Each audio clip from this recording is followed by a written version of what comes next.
오늘 본문의 말씀을 가지고 천국 백성의 하나님과의 관계라는 제목으로 하나님 말씀 전하도록 하겠습니다. 원래 이제 하나님의 백성과의 관계에서 두 번으로 끝을 내려고 했는데 한 번 더 해야 될 것 같아요. 황금률 12절이 있는데 이 황금률이라고 불리는 구절이거든요. 구절은 따로 좀 떼어서 하는 게 좋겠다 이런 생각이 듭니다. 지난주 우리 설교를 잠깐 한번 요약해 보도록 하겠습니다. 지난주, 이번 주 계속 하나님 나라 백성의 관계에 대해서 우리가 계속 봤죠. 그래서 지난주는 주로 이웃과의 관계였죠.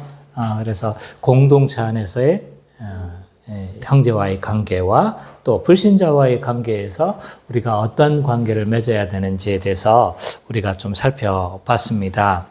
특히 1절과 5절은 교회 안에서 형제와 어떤 관계를 맺어야 되는가에 대해서 그렇게 말씀하고 있습니다.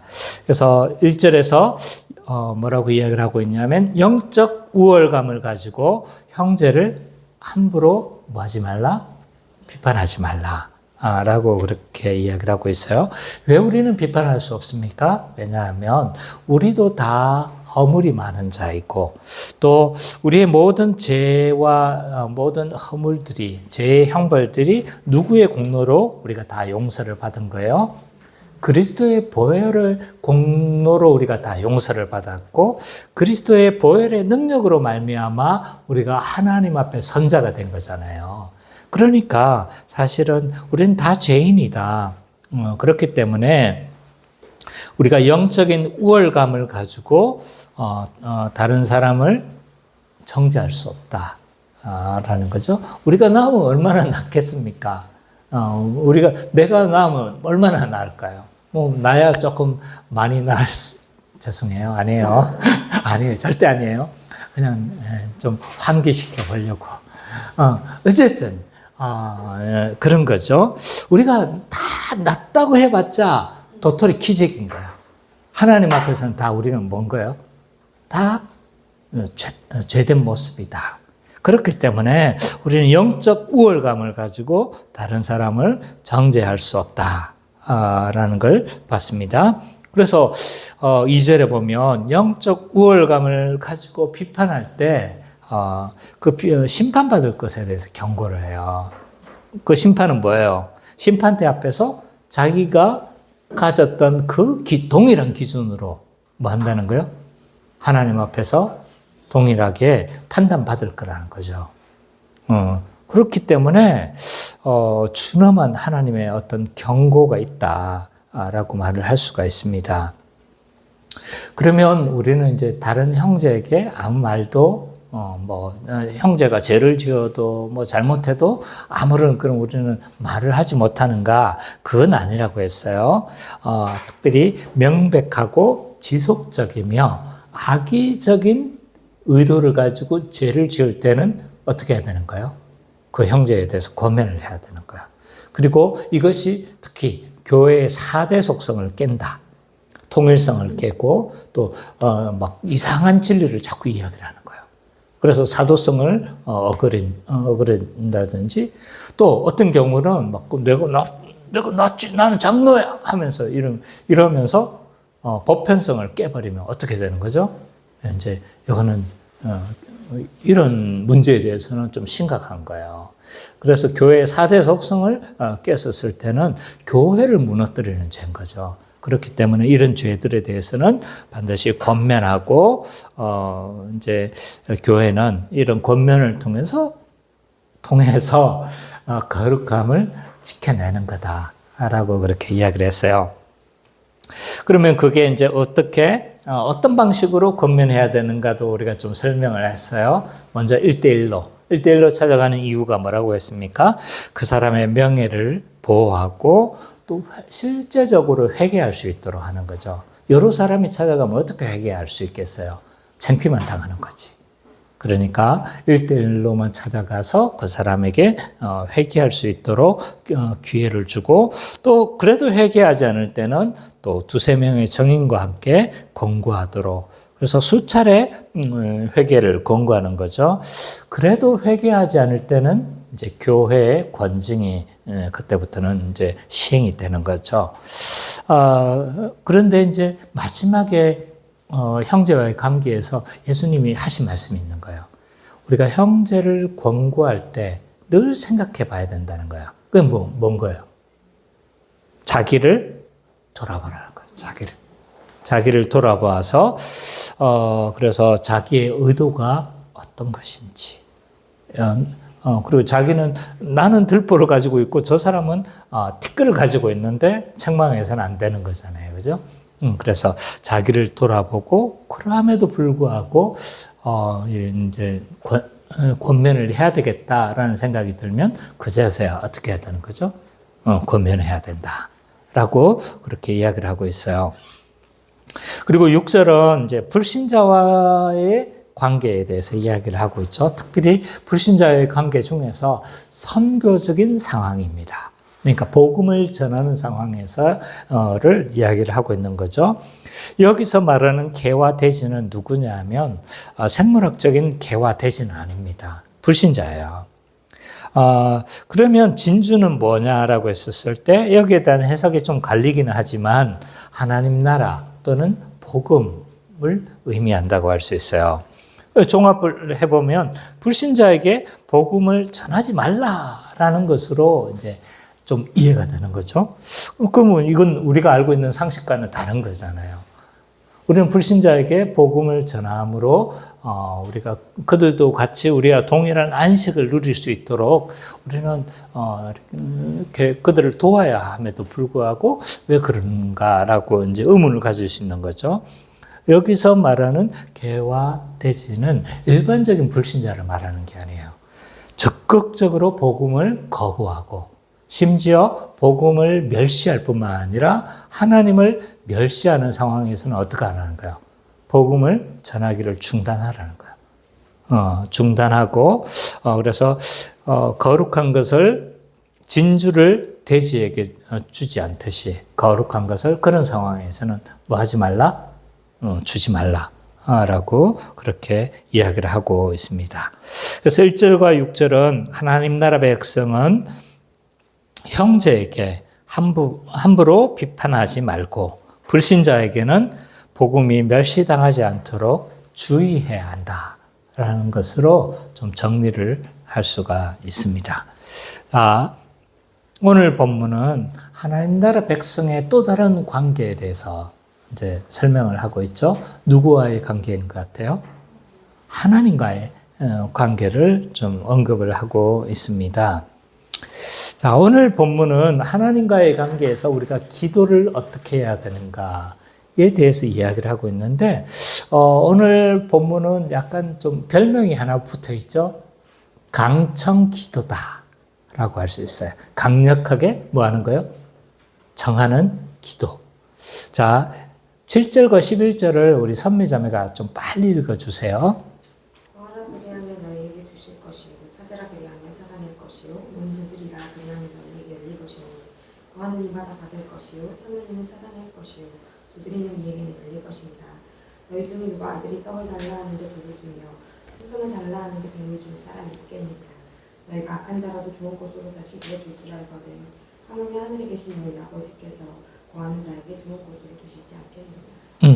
오늘 본문에서도 굉장히 강하게 청해서 강청 기도를 해야 된다라고 이야기를 하는데, 병행 본문, 특히 누가복음을 보면요, 이 강청하는 것이 더 강조가 돼 있어요. 한번 읽어볼까요? 누가복음 11장 5절과 10절. 누가복음 11장 5절과 10절을 예지자매가 한번 읽어주시겠습니까? 또 이르시되 너희 중에 누가 것이 있는데 범중에 그에게 가서 말하기를 것이여 꼭 세상에 내있고 얼마 내 것이 여행 중에 내게 왔으나 내가 볼 것이 없노라 하며 그가 안에서 대답하여 이르되 나를 괴롭게 하지 말라 문이 닫혔고 아이들이 나와 함께 침실에 누웠으니 일어나 내게 줄 수가 없노라 하겠느냐. 내가 너희에게 말하노니 비록 법된 도로 인하여서는 일어나서 주지 아니할지라도 그 방창한 문을 인하여 일어나 그 요구대로 주리라. 예, 누가복음에 보면 같은 맥락에서 아마 이제 같은 동일한 사건을 이제 누가의 기록과 마태의 기록을 하고 있는데 누가복음은요 한 가지 비유를 더 넣었어요. 앞에 내용에다가 한 가지 비유를 넣어서 밤늦게 떡을 구하는 친구의 비유가 이제 들어가 있는 거죠. 그래서 이 강청 기도에 대해서 더욱 강조를 하고 있다라고 볼 수가 있습니다. 이 친구의 강청에 해당하는 헬라어 아나이데이아는 이런 의미를 가지고 있어요. 졸라대다, 부끄러움이 없다, 또는 강하게 청하다, 이런 의미를 가지고 있습니다. 그래서 이 본문의 의도는 마태복음도 그렇고 누가복음도 그렇고 동일하게 어떤 의도를 가지고 있냐면 들어주실 때까지 끈질기게 졸라대는 기도를 해야 된다라고 이야기를 하고 있는 거죠. 끈질기게 졸라대고 막 부끄럼 없이 어떻게 하는 거예요? 막 기도해야 된다는 이런 강청 기도에 대해서 이야기를 하고 있어요. 그러면 우리는 이렇게 기도하는 것이 과연 맞는가라는 생각을 할 수가 있습니다. 사람마다 이제 의견이 다른 거죠. 그러나 본문에서는 분명히 강청하는 기도가 맞아요. 그럼 이렇게 기도하는 게 맞는가? 제가 아는 목사님은 이 강청 기도에 대해서 굉장히 강력하게 반대합니다. 왜 반대하냐면, 이런 기도는 굉장히 샤머니즘적이라는 거예요. 왜냐하면 계속 강력하게 청해서 뭐 하는 거야? 막 졸라대가지고, 그래서 좀 약간 샤머니즘적이고, 하나님은 우리가 간구할 때 다 아시는 분이에요? 모르시는 분이에요? 다 아시는 분이잖아요. 그죠? 다 아시는 분인데, 그렇게 강력하게 기도해야 들어주시는 하나님이시라면, 이건 뭔 거예요? 공로주의적인 기도 아닌가? 이런 생각을 할 수 있는 거잖아요. 그죠? 그래서 이 목사님은 이런 강청 기도에 대해서 약간 반대 어떤 생각을 가지고 있습니다. 그래서 제가 잘 아는 목사님이어서 이번에 페이스북에, 지금 제가 페이스북 안 하지만 제가 페이스북 할 때마다 그분의 여기에 대해서 굉장히 막 경기를 일으키듯이 좀 여기에 대해서 반대하는 의견을 가지고 계시는 거죠. 또 여기에 대해서 찬성하시는 분도 많이 있습니다. 왜냐하면 우리가 그렇게 고상하게 하나님 들어주세요 하고 해야 될 그렇게 그 정도로 우리가 고상한 존재인가? 강청기도는 너무 당연한 거다라고 말씀하시면서 이 강청기도에 대해서 성경에 이야기하고 있지 않는가라고 하면서 이제 강청기도는 당연하다라고 그렇게 주장하시는 분도 계시는 거죠.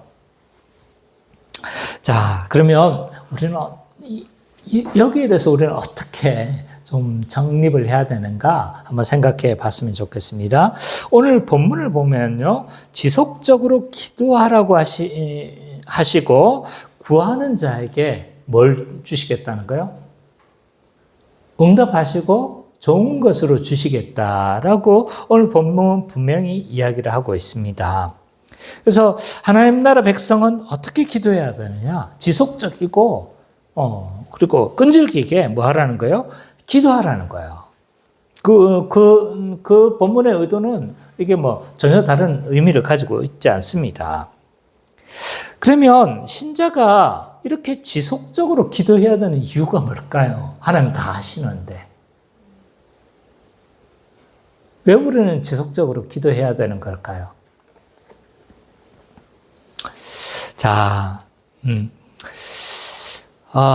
이 지속적으로 기도해야 될 이유가 있어요. 이건 뭐냐면, 우리는 어떤 것을 가지고 기도하는가가 굉장히 중요한 것 같아요. 자, 여기 지금 이 지속적으로 기도하라는 맥락은 무슨 맥락 가운데 주신 거예요?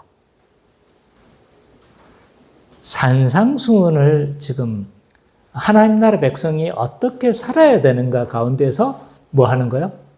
지속적으로 기도하라는 거죠.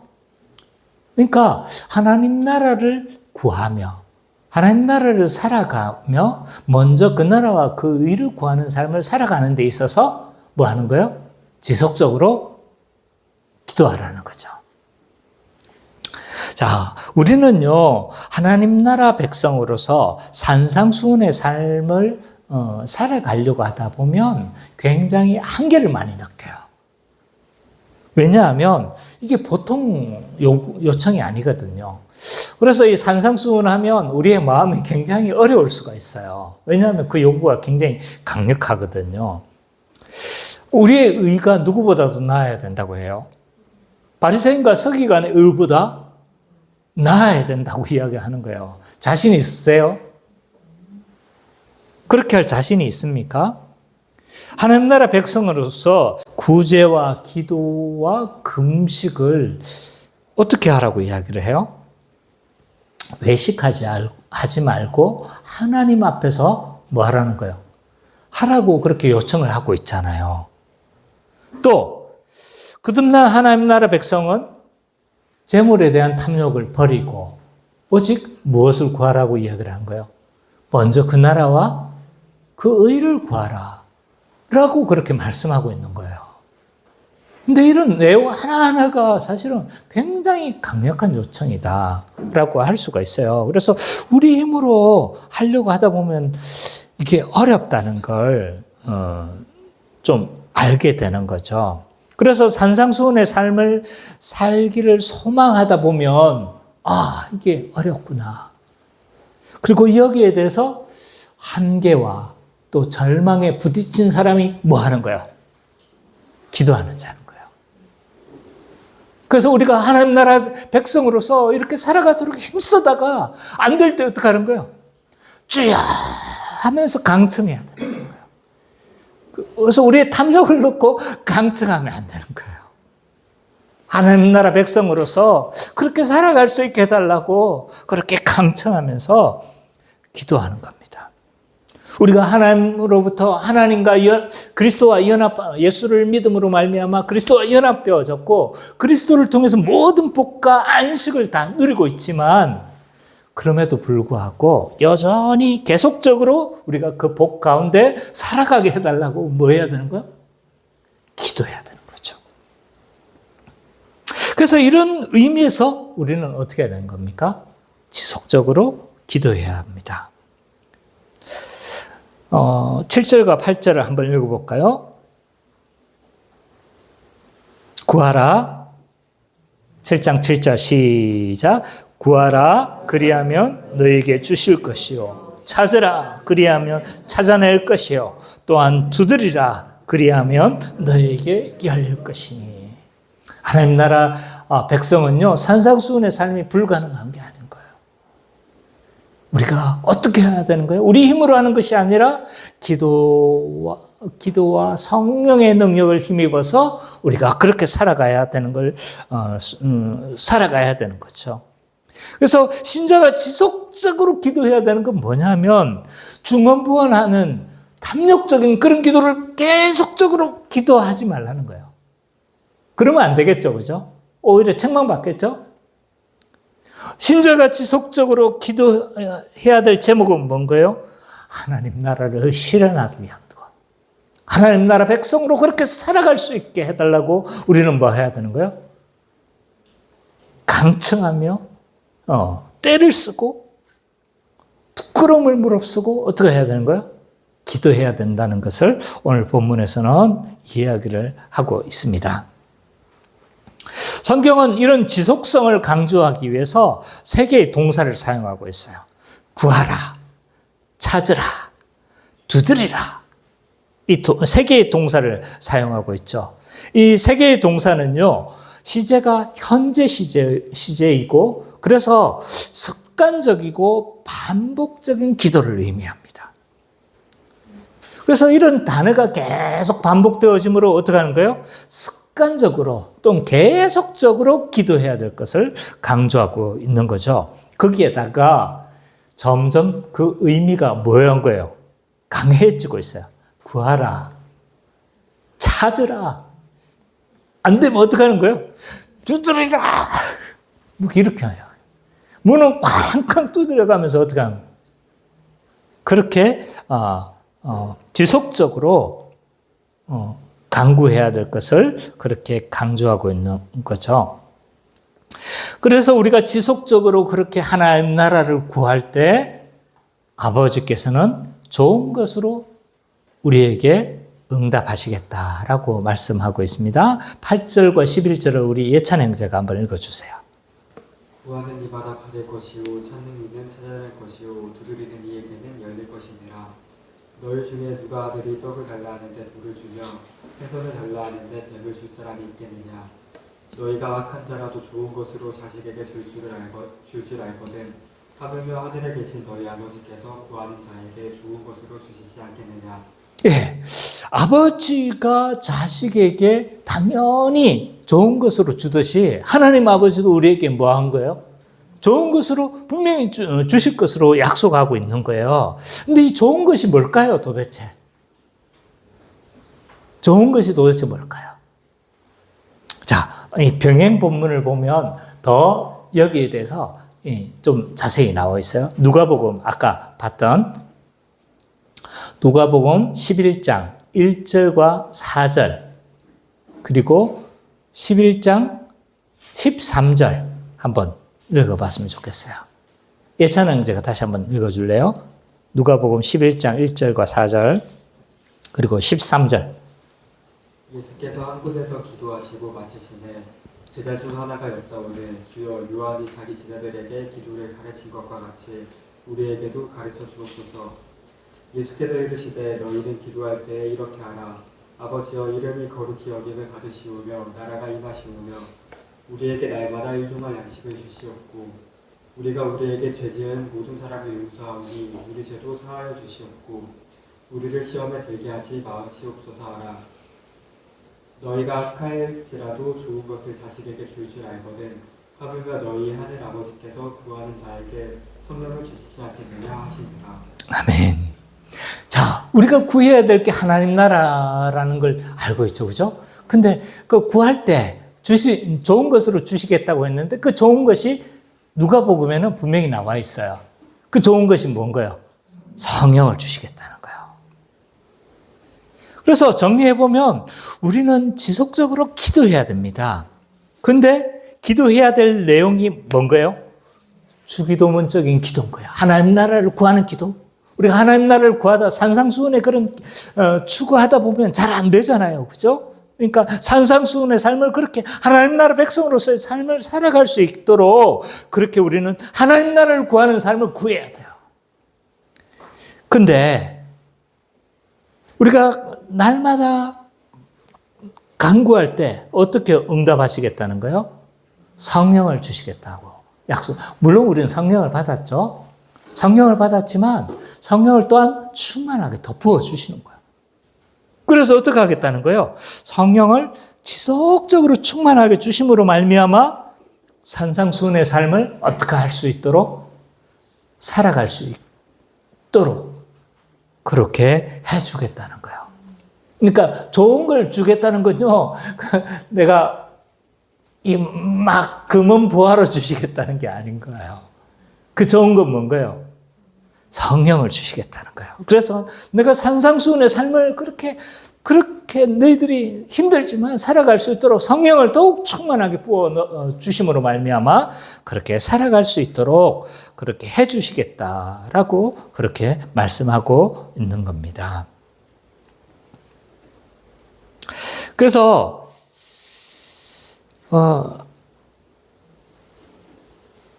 근데 이제 하나님은 우리의 이런 기도에 응답하시죠. 응답의 근거가 아까 이야기했던 것처럼 우리의 아버지이신 거죠. 9절과 11절을 선미자매가 한번 읽어주십시오. 너희 중에 누가 아들이 떡을 달라 하는데 돌을 주며 생선을 달라 하는데 뱀을 줄 사람이 있겠느냐. 너희가 약한 자라도 좋은 것을 자식에게 줄 줄 알거든. 하물며 하늘에 계신 너희 아버지께서 구하는 자에게 좋은 것을 주시지 않겠느냐. 예. 그래서 이제 우리가 구할 때 그 주심의 근거는 뭐냐 하면 그분이 우리의 아버지신 거죠. 그죠? 그래서 기도할 때 자녀들의 기도 요구에 응답하는 것처럼 뭐 하겠다는 거예요? 나도 그렇게 응답하겠다는 거예요. 근데 이런 응답을 강조하기 위해서 또 용어가 계속 반복되고 있다는 거예요. 9절과 11절에 보면요. 7절과 8절에서 이 응답하심에 대한 용어가 6번이나 반복되고 있어요. 그 뭐예요? 7절, 8절에 보면 주실 것이다, 찾아낼 거다, 열릴 것이다, 받을 것이다, 찾아낼 것이다, 열릴 것이다. 당연히 내가 응답하지 않겠나? 이 응답하시겠다는 걸 이 6번이나 이 두 구절에 반복을 하면서 응답해 주심에 대해서 이야기하고 있는 거죠. 뿐만 아니라 좋은 것으로 응답하시겠다. 그 좋은 것은 아까 이야기했던 것처럼 성령을 주심으로 그래서 이 하나님 나라 백성의 삶을 살아갈 수 있도록 그렇게 해주시겠다라고 그렇게 약속을 하고 있습니다. 그래서 7절과 11절을 요약해 보면 이렇습니다. 하나님 나라 백성은 하나님 나라에 대해서 지속적으로 간구하는 자이며 성령을 주셔서 그것을 이루어 가신다. 라고 할 수가 있습니다. 그러면 오늘 이 말씀이 오늘 우리에게 어떻게 적용될 수 있는지에 대해서 살펴봤으면 좋겠습니다. 첫 번째로 교회는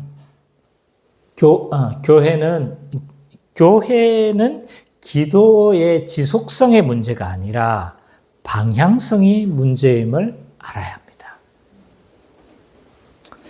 전에 우리가 좀 살펴봤지만 중언부언하는 이방인의 기도에 대해서 우리가 좀 살펴봤습니다. 이방인의 중언부언하는 기도는 뭐라고 했어요? 기도할 것이 없어서 계속 반복적으로 기도하는 기도가 아니라고 했죠. 중언부언하는 기도는 어떤 기도라고 했습니까? 그렇죠.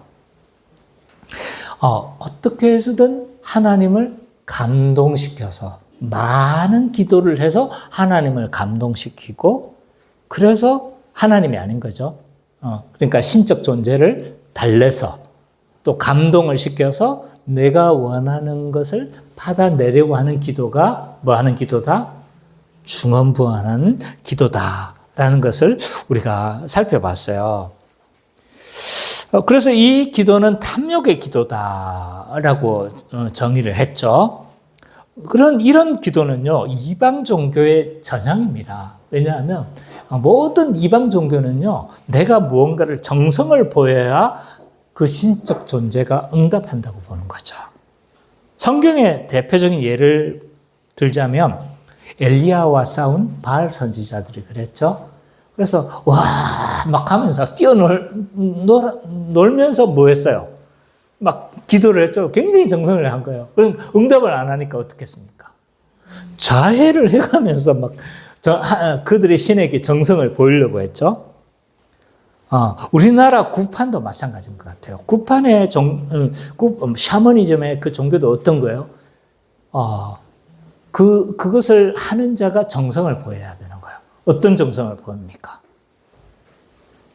우리가 정말 사랑하는 돈을 많이 갖다 바쳐야 뭐 하는 거죠? 정성을 보인다고 생각을 하죠. 또 부정타지 않도록 뭐도 하지 말고 막 무당이 다 시키죠. 그죠? 그러니까 정성을 보여야 뭘 한다고 보는 거예요? 응답하는 것이 다 이방 종교의 특징이다라고 할 수가 있습니다. 예수님은요, 이런 기도, 많이 너희가 기도한다고 할지라도 뭐 한 거예요? 이런 탐욕적인 기도는 어떤 거예요? 하나님이 굉장히 싫어하는 거예요. 그래서 자기를 위해서 자기의 안위만을 위한 기도 또는 막 자기의 어떤 탐욕, 소원 성취를 위한 이런 기도들은 뭐 한 거예요? 오히려 중언부언하는 기도가 될 수 있고 이런 기도에 대해서는 예수님이 오히려 책망하셨다는 거예요. 많이 기도할지라도. 이런 이방인적 기도는요. 그리고 이런 중언부언하는 기도는 율법주의와 결합해서 교회 안에 어쩌면 만연되어 있는 것 같아요. 예를 한번 들어본다면 고3 수험생을 위해서 연중 새벽 기도를 하는 거죠. 부모가.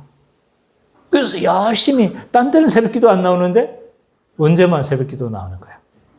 고3 때만 새벽 기도 막 열심히 해가지고 왜 그렇게 열심히 하는 거예요?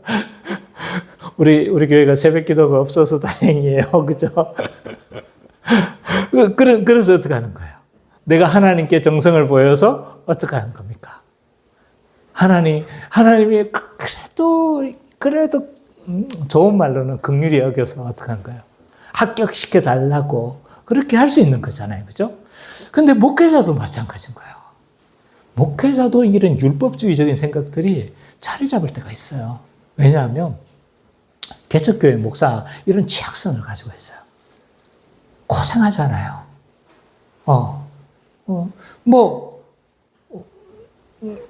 정말 개척 초기부터 고생해가지고 막 이렇게 열심히 했는데 하나님 이 정도는 해주셔야죠. 뭐 이런 생각들을 뭐 할 수 있는 거예요? 가질 수 있는 거예요. 얼마든지. 그래서 이 율법주의가 맞물려서 있잖아요. 얼마든지 이런 중언부언하는 기도, 이런 탐욕적인 기도를 우리는 할 수가 있습니다. 근데 오늘 본문에서는 또 어떻게 해야 된다? 강청해야 되고 지속적으로 또 기도해야 된다는 거예요. 따라서 이 신자의 기도는요, 강청하거나 이 지속적인 이런 것들을 해야 되죠. 어떨 때는. 해야 되는데 문제는 그게 문제가 아니고 반복의 행위가 문제가 아니고 무엇을 기도해야 되는 게 중요한 거야. 하나님 나라를 구하는 게 그게 중요하다는 거예요. 우리가 우리 자신의 탐욕을 성취하기 위해서 지속적으로 기도한다면 하나님 우리에게 그 지속성을 보고 뭐 하시겠다는 거예요. 지금 탐욕적인 중언부언하는 기도다라고 말씀하시면서 뭐 할 수 있는 거예요? 우리를 오히려 책망하실 수 있는 거죠. 따라서 우리 신자의 기도는요, 지속성의 문제도 필요하지만 더 중요한 건 뭐라는 거예요? 방향성의 문제가 더 중요함을 오늘 본문을 통해서 우리는 알 수가 있습니다. 그래서 우리는 산상수훈의 삶을 위해서, 하나님 나라를 구하는 삶을 위해서, 또 교회적 삶을 위해서 우리는 지속적으로 반복적으로 강조하면서 기도해야 합니다. 이것은 수도 없이 기도하면 할수록 더 하나님 기뻐하시는 기도인 거죠. 왜? 우리 힘으로 안 되니까. 우리 힘으로 어떻게 살 수 있겠어요? 우리 힘으로 어떻게 우리를 부인하면서 다른 사람을 위해서 우리가 살아갈 수 있겠습니까? 우리는 우리를 너무 사랑하는 자예요. 그렇기 때문에 우리는 반복적으로 기도하면서 하나님께 도움을 구하고 성령의 도우심을 구해서 우리가 그렇게 이웃을 위해서 그렇게 살아갈 수 있도록 지속적으로 기도해야 합니다. 따라서 교회의 기도는요, 지속성은 또 필요하지만 이 지속성보다 더 중요한 것은 방향성의 문제다. 방향성이 더 중요하다라는 것을 우리가 알 수가 있습니다. 두 번째로, 교회는 강청하며 하나님 나라를 구할 때 응답하실 것을 믿어야 합니다. 리차드 글로브라는 사람이 오늘 본문에 대해서 이렇게 해석했습니다. 어린아이는 어머니가 눈에 보이는 가까운 곳에 있으면 뭐 한다는 거예요? 뭘 구한다는 거예요. 엄마, 밥 줘! 엄마, 사탕 줘! 라고 하면서 가까운데 엄마가 있으면 어떻게 하는 거예요? 그렇게 한다는 거죠. 어머니가 가까이 있지 않고 보이지 않으면 어떻게 하는 거예요? 놀라서 찾아다닌다는 거예요. 엄마! 어렸을 때 그런 멘붕 온 적 있죠? 없습니까? 일어났는데 엄마가 없어. 저는 그런 적이 어렸을 적에 내가 그 기억이 있거든요. 일어났는데 엄마가 안 보여. 멘붕이 온 거야. 엄마 하면서 막 멘붕이 와가지고 엄마를 온갖 사방으로 찾아다녔던 기억이 있거든요. 그 마음으로 엄마가 앞에 있으면 구하지만 엄마가 없으면 안 보이는 것처럼 구할 때는 어떻게 한 거야? 찾아 헤매는 거야. 그리고 어머니가 접근하기 어려우면 어떻게 해서든 접근하기 위해서 두드리는 거예요. 스스로 본문을 해석한 거예요. 그래서 이 구하라, 찾으라, 두드리라 이 표현은요, 우리가 하나님 나라를 실현할 수 없기 때문에 우리가 이 어린아이의 절박함으로 어떻게 하는 거죠? 이 의도적으로 절박함을 가지고 하나님께 구하고 끈질기게 구하라는 것으로 우리는 이해할 수가 있습니다. 그리고 이런 기도에서 그분이 우리의 하나님 아버지심을 강조하고 있어요. 9절과 11절, 아까 읽었지만 한번 봤으면 좋겠어요. 9절과 11절, 선배자매 한번 읽어주십시오. 너희 중에 누가 아들이 떡을 달라 하는데 돌을 주며 생선을 달라 하는데 뱀을 줄 사람이 있겠느냐. 너희가 악한 자라도 좋은 곳으로 자식에게 줄 줄 알거든. 하물며 하늘에 계신 너희 아버지께서 구하는 자에게 좋은 곳을 주시지 않겠느냐. 그래서 하나님이 응답하심을 설명하면서 이 응답하심을 강조하기 위해서 하나님과 우리의 관계를 뭘로 묘사를 하는 거예요? 하나님 아버지로 우리를 묘사를 하는 거예요. 자, 이 모든 종교는 어떤 이 신적 존재의 초월성만 강조하는 종교가 있고요. 또 어떤 종교는 그 종교의 어떤 이 신적 존재의 내재성만 강조하는 종교가 있어요. 이 두 개 다를 강조하는 종교가 거의 없습니다. 자, 초월적 존재라는 건 뭐냐 하면 하나님이 감히 우리가 가까이 할 수 없고 그분은 절대자로서 접근할 수 없는 이 하나님을 묘사할 때는 초월적이다 라고 그렇게 이야기를 합니다. 그래서 이방 종교에서도 이런 초월성을 강조하는 종교들이 몇 가지가 있어요. 대표적인 예가 이슬람교입니다. 이슬람교는요, 내재성을 부인합니다. 그러니까 우리와 함께하고, 우리 가운데 섭리하고, 우리 가운데 역사하는 신적 존재를 부정합니다. 오직 뭐만 강조하는 거야? 저기 그곳에 있는 알라. 그러니까 초월적 그 하나님만 뭐 하냐면 강조하는 종교가 이슬람교입니다. 그들의 하나님은 자신들과 함께 하지 않습니다. 높은 그곳에서 존재하고 있습니다. 또 하나 이제 이 초월성을 강조하는 게 있는데 서양의 이신론적 신관입니다. 이신론의 신관. 이신론은 뭐냐면 하나님이 모든 것을 창조하시고 다 모든 것을 다 만드셨는데 뭐 하지 않는 거예요? 섭리하지 않는 거예요. 우리 세상에 대해서 관심이 없는 거예요. 만들어 놓고 뭐에 의해서 움직이는 거예요? 섭리로 움직이지 않으면 뭐로 움직이는 거예요? 하나님의 천지 창조는 인정합니다. 근데 뭘 인정하지 않는 거예요? 섭리를 인정하지 않아요. 그래서 뭐에 의해서 움직이는 거예요? 하나님이 섭리하지 않으면 지구가 너무 평화롭게 잘 움직이잖아요. 그럼 뭘로 움직이는 거예요? 자연 법칙으로 움직인다고 보는 거예요. 이게 서양의 이신론적 신관입니다. 이걸 조금 어려운 말로 말하면 이신론, 또 영어로 말하면 데이즘이라고 합니다. 이런 종교는요, 뭐냐면 약간 초월성만 강조를 하죠. 반대로 내재성만 강조하는 신관도 있습니다.